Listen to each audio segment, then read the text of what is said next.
हमारे साथ professor doctor Anwar Hussain Rizvi साहब हैं। हम उनसे बात करेंगे कि आज पूरी दुनिया में सऊदी अरब के ख़िलाफ़ एहतजाज क्यों हो रहा है। प्रोफेसर साहब, आज पूरी दुनिया जो है सऊदी अरब के ख़िलाफ़ एहतजाज कर रही है। आज 8 शव्वाल की तारीख़ है, क्या वजह है जो आज ये एहतजाज किया जा रहा है? सऊदी अरब के ख़िलाफ़ एहतजाज होने का सिर्फ सबब ये है कि सऊदी अरब अपने को मुस्लिम स्टेट कहती है और कोई शख्स कोई स्टेट मुसलमान नहीं हो सकती है जब तक प्रॉफेट मोहम्मद का कलमा न पढ़े।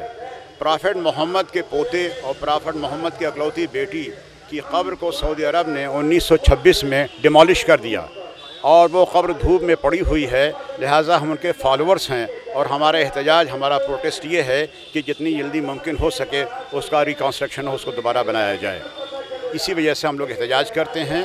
और ये सऊदी अरब जो अपने को मुसलमान कहती है, ये वो काम उसने किया है जो इस्लाम के बिल्कुल मुनाफी और बिल्कुल ख़िलाफ़ और बिल्कुल अपोजिट है। प्रोफेसर साहब, आप लॉ के टीचर रहे हैं, बहुत अरसे तक आपने लॉ पढ़ा है। क्या कुछ इंटरनेशनल लॉज इस तरीके के हैं कि जिनकी बिना पर डिमांड की जा सके इंटरनेशनल लेवल पे कि ये तामीर रीबिल्ड की जा सके बिल्डिंग? इंटरनेशनल लेवल पर और ग्लोबल लेवल पर जहाँ तक ह्यूमन राइट्स की बात है, जो ह्यूमन राइट्स का चार्टर उसमें साफ लिखा हुआ है, जितने ह्यूमन बींग्स हैं सबसे बड़ा राइट और बेसिक राइट है right to life. Right to life of a human being and right to life of a wild beast, there is vast difference. Human being का जो राइट टू लाइफ है उसमें उसको पूरी आज़ादी होनी चाहिए कि वो अपने अक़ीदे, अपने फ़ेथ के लिहाज से अपने मज़हब को मान सके। और इस्लाम के अंदर जो शिया फ़िरक़ा है उसे अख्तियार होना चाहिए और दुनिया में हर जगह है कि अपने अक़ीदे, अपने फ़ेथ के लिहाज से वो इस्लाम के क़ानूनों पर अमल कर रही है।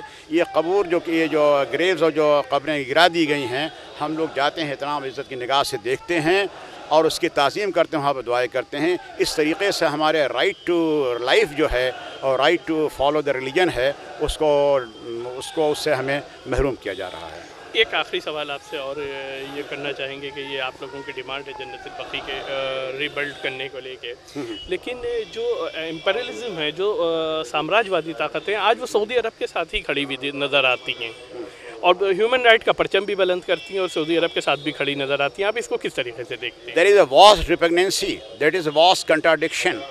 वेदर इम्पेरियलिज्म की गवर्नमेंट हो, डेमोक्रेसी सेटअप हो या डिक्टेटरशिप हो, हर जगह ये है कि कम से कम ह्यूमन राइट्स को प्रिवेल किया जाए और ह्यूमन राइट्स किस तरीके से वायलेशन हो रहा है, क्योंकि हमारे मजहबी रिलीजियस फेथ को इंजर किया जा रहा है। इस तरीके से इम्पेरियलिज्म होने के बावजूद भी ये उसका वायलेशन हो रहा है।